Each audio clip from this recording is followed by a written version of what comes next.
বর্তমানে বিদ্যুৎ ছাড়া আমরা এক মুহূর্ত চলতে পারি না। আমার আপনার হাতে থাকা স্মার্টফোন থেকে আরম্ভ করে light, fan, fridge, AC, micro oven বিদ্যুৎ ছাড়া চালানো অসম্ভব। আজ আমরা এত আধুনিক সভ্যতায় বসবাস করতে পারছি, তার জন্য বিদ্যুতের অবদান অনস্বীকার্য। আর এই বিদ্যুৎ আবিষ্কারের পর থেকেই বিভিন্ন জিনিসের আবিষ্কার দ্রুত গতিতে হয়েছিল। আর আপনাদেরকে জানিয়ে রাখি, এই বিদ্যুৎ কিন্তু কেউ ইনভেনশন করেনি, কারণ এই জিনিসটা অনেক আগে থেকেই পৃথিবীতে ছিল। আমরা আবিষ্কার করেছি সেই পদ্ধতি যার সাহায্যে এই ইলেকট্রিসিটিকে আমরা কাজে লাগাতে পারি। তো বন্ধুরা, আজকের এই ভিডিওতে বিদ্যুৎ আবিষ্কারের ইতিহাস আপনাদেরকে শোনাবো। তো তাহলে চলুন ভিডিওটাকে শুরু থেকে শুরু করা যাক।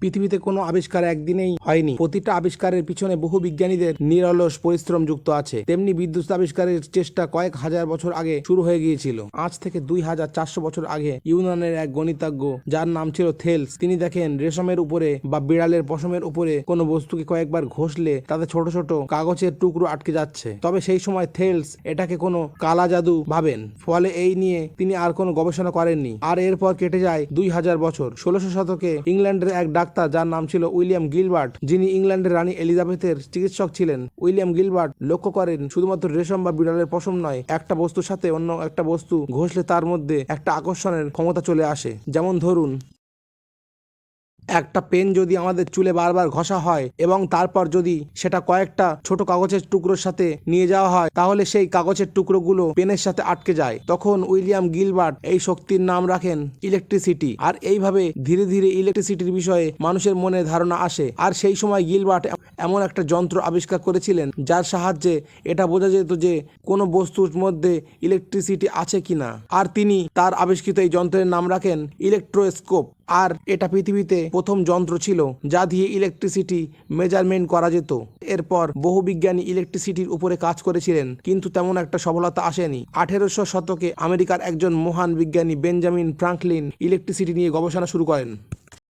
আর আপনাদের জানিয়ে রাখি যে ইনি সেই বেঞ্জামিন ফ্রাঙ্কলিন যার ছবি আমরা $100 নোটে দেখতে পাই। আর এই বেঞ্জামিন ফ্রাঙ্কলিনকে আমেরিকার ফাউন্ডেশন ফাদার বলা হয়। আর বেঞ্জামিন ফ্রাঙ্কলিন একসময় তার সমস্ত সম্পত্তি বিক্রি করে ইলেকট্রিসিটি নিয়ে গবেষণা করেছিলেন। 1752 সালের জুন মাসে একটি বৃষ্টির দিনে যখন আকাশে বজ্রপাত হচ্ছিল, সেই সময় বেঞ্জামিন ফ্রাঙ্কলিন একটি ঘুড়ি ওড়ান। আর সেই সময় তিনি ঘুড়ির সাথে লোহার চাবি বেঁধে দেন। আর সেই সময়ে তার ঘুড়ির উপরে একটা বজ্র এসে পড়ে এবং সেখান থেকে ইলেকট্রিসিটি সুতোর মাধ্যমে প্রথমে চাবিতে আসে, তারপর বেঞ্জামিনের হাত পর্যন্ত আসে। আর এভাবে বেঞ্জামিন ফ্রাঙ্কলিন হয়ে যান ইলেকট্রিসিটির আবিষ্কর্তা।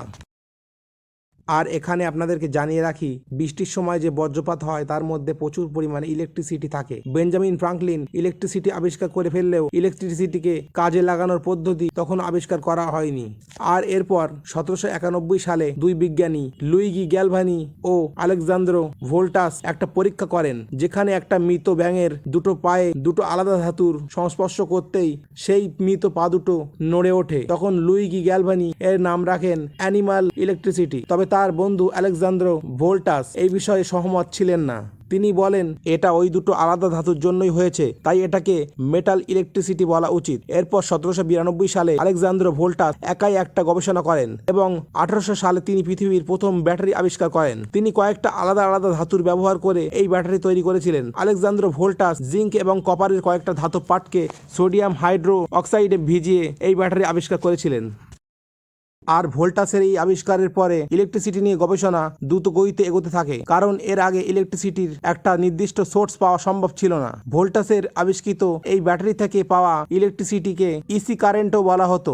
আর এরপর 1820 সালে হ্যান্ড ক্রাইচিয়ান অস্টিন নামক এক বিজ্ঞানী তার গবেষণায় লক্ষ্য করেন, যখন একটি ধাতব তারের মধ্য দিয়ে ইলেকট্রিসিটি যায় তখন সেই তারের আশেপাশে একটা চুম্বকীয় শক্তি তৈরি হয়। আর এই ঘটনার এক বছর পর 1821 সালে বিজ্ঞানী ফ্যারাডে এই চুম্বকীয় শক্তির উপরে কাজ করে একটি মোটর আবিষ্কার করেন, যা ডিসি মোটর নামে পরিচিত। তবে এখনো পর্যন্ত ইলেকট্রিসিটি শুধুমাত্র একটি গবেষণার বিষয় হিসেবে সীমিত ছিল। তারপর 1879 সালে আমেরিকার বিখ্যাত বিজ্ঞানী থমাস আলভা এডিসন একটা ইলেকট্রিক বাল্বের আবিষ্কার করেন। আর এর সাথেই সাধারণ মানুষ ইলেকট্রিসিটির ব্যবহার শুরু করে দেয়। সেই সময় এডিসন একটি ইলেকট্রিসিটি তৈরি করার কোম্পানি খোলেন এবং সেখানে তিনি ডিসি জেনারেটর ব্যবহার করতেন। তবে এই ডিসি জেনারেটরে একটি সমস্যা ছিল, এর সাহায্যে উৎপন্ন হওয়া ইলেকট্রিসিটি ধাতব তারের সাহায্যে 2 থেকে 3 কিলোমিটারের বেশি দূরত্ব পর্যন্ত নিয়ে যাওয়া সম্ভব ছিল না। আর ঠিক এই কারণে 2 থেকে 3 কিলোমিটার দূরত্বের পর একটা করে ইলেকট্রিসিটি প্রোডাকশন ফ্যাক্টরি বসাতে হতো। আর সেই সময় এডিসনের কোম্পানিতে আরেকজন বিজ্ঞানী কাজ করতেন, যার নাম ছিল নিকোলা টেসলা। তিনি সেই সময় এডিসনের কোম্পানিতে একটা নতুন ধরনের ইলেকট্রিসিটি আবিষ্কারের উপরে কাজ করছিলেন। তিনি এই নতুন ধরনের ইলেকট্রিসিটি আবিষ্কারের কথা এডিসনকে জানান, কিন্তু এডিসন এতে সম্মতি জানাননি। তিনি ভাবেন এই আবিষ্কার সফল হলে তার ডিসি কারেন্টের ব্যবসা নষ্ট হয়ে যাবে।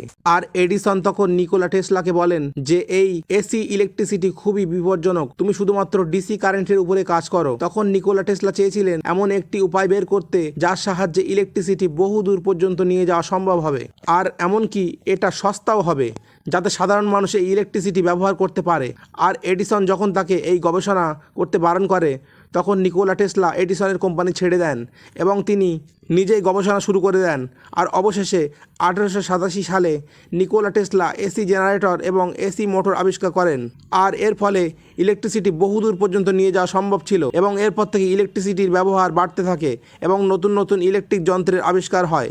আর বর্তমানে আমাদের বাড়িতে যে ইলেকট্রিসিটি আমরা ব্যবহার করি তার নিকোলা টেসলার এসি কারেন্ট। তো বন্ধুরা, কেমন লাগলো আজকের এই ভিডিওটা? যদি ভিডিওটা ভালো লেগে থাকে তাহলে ভিডিওতে একটা লাইক করে বন্ধুদের মধ্যে ছড়িয়ে দিন। দেখা হবে পরের কোনো ভিডিওতে। ততদিন ভালো থাকবেন, সুস্থ থাকবেন। ধন্যবাদ।